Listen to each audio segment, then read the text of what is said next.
The Marvel Cinematic Universe. I think that we can all agree that in terms of these big blockbuster IP movies that have been spammed by various companies for the last 10 years or so, Marvel has the firmest grasp on how to make them as fun and entertaining as they can be. Sure, they've put out some stinkers, and none of them are exactly 2001: A Space Odyssey, but if you just want to turn your brain off and be entertained for 2 hours, what better place to turn than Marvel? We've got a lot of movies to talk about today, so I'm just going to get straight into the ranking. Forgive me if I speak about certain films pretty quickly, there's a lot to get through, so without further ado, let's... Ant-Man and the Wasp. In the context of the MCU, what is there to like about this film? This is exactly what people mean when they say Marvel movies are formulaic, tropey cash grabs. The whole movie exists to set up its after credits scene which tells us where Ant-Man will be in Endgame, so when it comes down to it, only 2 minutes of this nearly 2-hour film has any wider implications on the rest of the universe. The characters remain unchanged, the overarching story remains unchanged, the action isn't anything special, the side characters are completely forgettable, the direction is bland, and I know it sounds like I'm being harsh here, but this is the biggest waste of time in the entire franchise. Maybe if it was like a phase 1 or 2 film I'd be able to cut it more slack, but its placement between arguably the 2 most important films in the franchise really doesn't help out at all. Thor: The Dark World. No surprises that this one is this low, I guess. I think everyone unanimously agrees that The Dark World is up there with the most forgettable entries in the series, and for good reason. I'll be honest, I haven't seen this one in a few years, and maybe I should have rewatched it for this video, but really, what's the point? It's so inoffensive, and again, pretty pointless to the grander story, that I just forget everything I'd seen within 2 days all over again. This ticks all the boxes of the flaws that bring down a lot of the weaker entries in the franchise. Low stakes action with no real consequence, ding! Forgettable villain, ding! Flat colour palette and camera work, ding! Forced humour, ding! No real reason to watch it to understand the plot of later movies, ding. Doctor Strange. If you've already seen every film in the MCU, I don't think there's a lot to get out of Doctor Strange other than pretty colours. But according to Google, this film costs anywhere between $165 and $236 million to make, so just looking nice at that point isn't really a positive, it's more of a necessity. So there you go, Doctor Strange does the bare minimum to keep you happy. In the whole of the MCU, this character has ranged from being pretty unlikable to just barely interesting, and he's both of those in this film. The side characters, especially the love interest, are extremely forgettable, the humour feels the most shoehorned in this one, overall just making for a pretty forgettable and, you guessed it, formulaic film in the franchise. Captain Marvel. Honestly, Captain Marvel is so lacking in its own voice that it's one of the most boring Marvel films to sit through. Marvel was what, 20 films in at this point? And the fact that they still hadn't cracked how to consistently make origin stories original baffles me. Not even the action is fun in this one, with a lot of the fight scenes looking kind of awkward and slow, plus I'm not entirely convinced on how well Brie Larson plays his character. Not even Nick Fury, who is one of the better parts of this film, could save this. I understand he's meant to be a younger guy here, but they've turned him into another idiot sidekick cliche. By the end, Captain Marvel was so overpowered that I didn't fear for her in the slightest, and I mean, I still don't understand what her powers are or what she can do after 2 hours. Honestly, Endgame works as an introduction to this character. I know it did for me since I hadn't seen this first, so I don't see much reason to watch Captain Marvel unless you're doing an MCU marathon. Captain America: The First Avenger. Same shit, different film. The only redeeming elements of this one are Captain America obviously being a very humble presence, some of this is kind of heartwarming, plus it helps that the skinny Chris Evans CG still holds up. Again, the action is pretty poor, a lot of it is aged pretty badly. It's just too boring to even think too hard about. Moving on. Iron Man 3. So yeah, this is my least favourite Iron Man film, and it's an odd call, I know. I've seen this 3 times, and on every watch I've never been able to click with it. I think a lot of this comes down to the Mandarin twist, which would be fine, I love a good subversive twist, but the villain built up in the first half is 1,000 times more threatening and interesting than who turns out to be the real bad guy. Sure, the film has some fun action and Robert Downey Jr. is just as sharp as ever, but that disappointment from the big twist is drawn out by a rushed final montage that doesn't feel earned at all, and that's just the cherry on the cake of a movie that's severely lacking that Jon Favreau charm that the first 2 movies had. Thor. It's such a shame that Marvel had no idea what to do with this character until later in the franchise, because in concept there's so much to be done with him and Chris Evans clearly has a lot of fun in the role. In all fairness, he does have a pretty satisfying arc in this one, but it's bogged down by typical Marvel Phase 1 shortcomings. It looks kind of like a TV movie at times, the plot feels kind of restricted in where it can go, and the tone isn't anything special. It's cute, sure, and sets up Thor for more exciting stories in the future, and out of the earlier entries here, it does seem like they had the best idea of how to have fun with this story, but it pales in comparison with what was done with him in later entries. I wouldn't tell a first time viewer to skip this one, but I would feel the need to reassure them that they've got better things coming. Iron Man 2.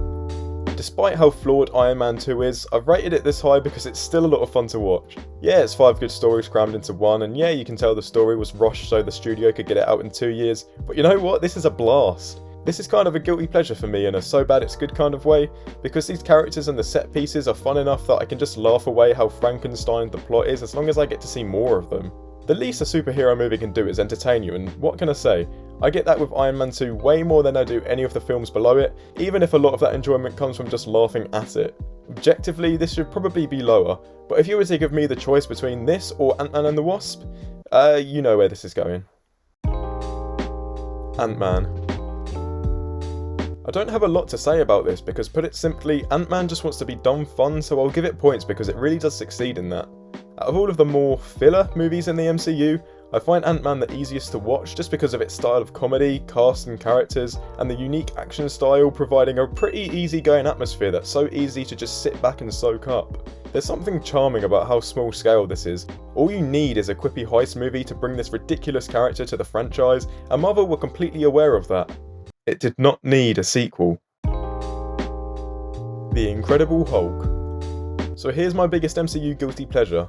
Sure, it's not as fun in tone as the later movies, but watching it is still a really enjoyable experience.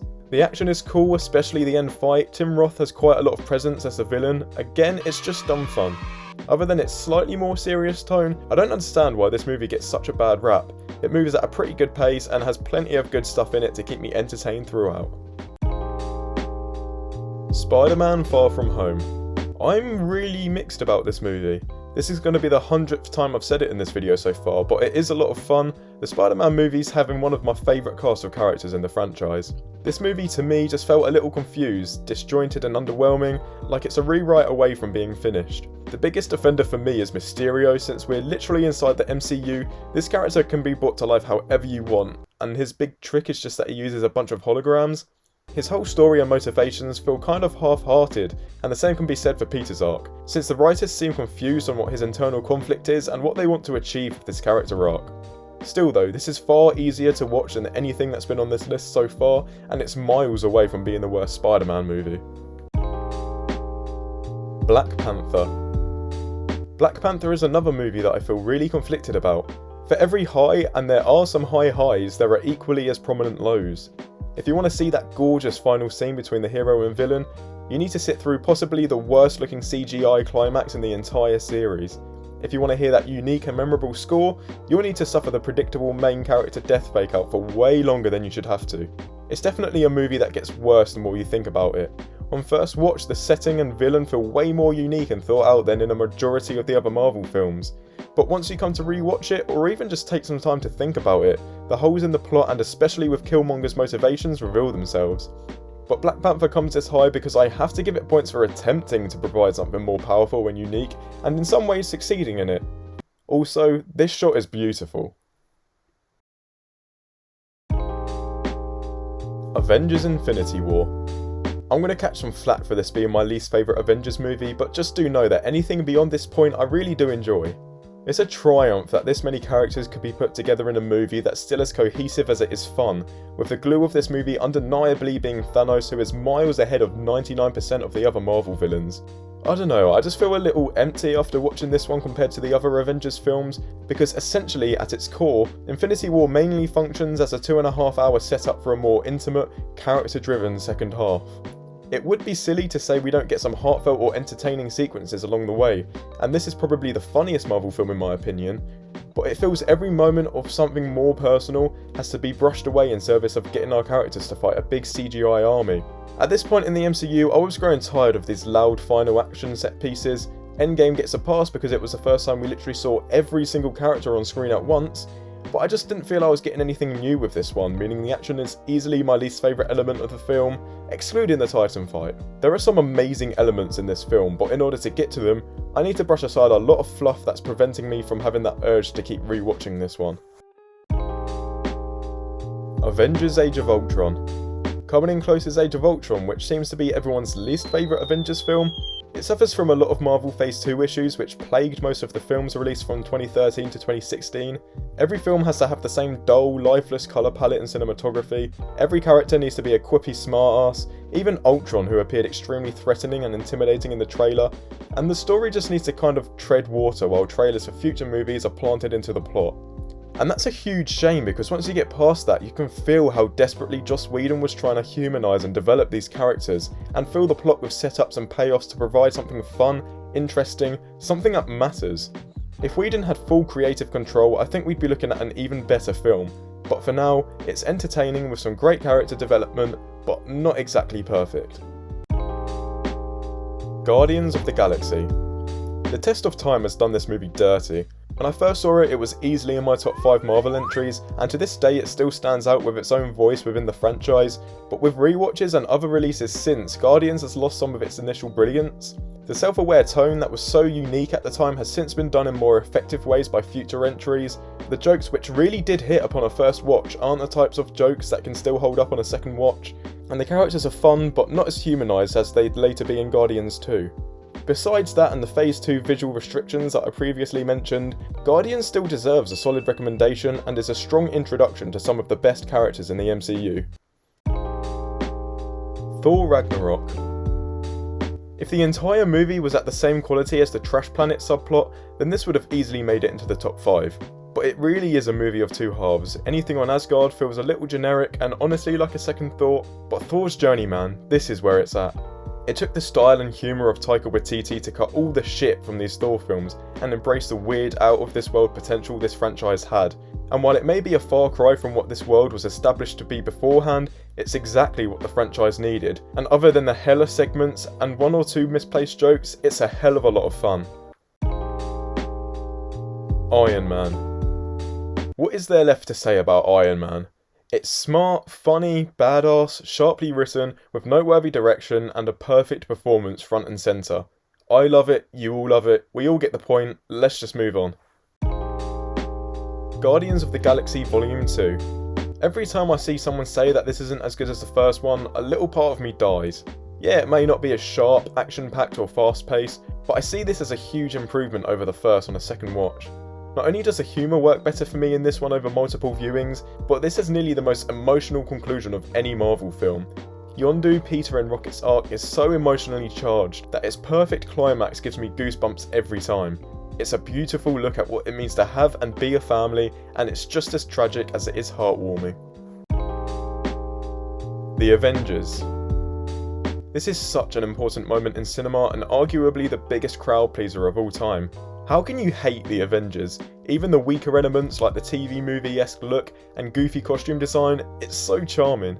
What on the surface looked like an obvious cash grab and a setup for an inevitable disappointment is dripping with care, passion and love. It's funny, it's heartfelt, it's character driven, it's clever, it's the fucking Avengers. Spider-Man Homecoming. Now this is what you call a Spider-Man movie. Homecoming somehow feels so unique in the landscape of Spider-Man movies while still being perfectly true to the character. This John Hughes type story is one of the more personal and gratifying in the series. When I watch Peter on screen, I feel like I'm watching a vulnerable 16-year-old trying to be a superhero, making him such a likeable and entertaining protagonist. Then you've got the exciting small-scale action and that genius villain twist, come on! Spider-Man Homecoming is just such a cozy movie and a fun time for the whole family. Captain America the Winter Soldier. Fuck yeah, that's the best way to summarise this movie.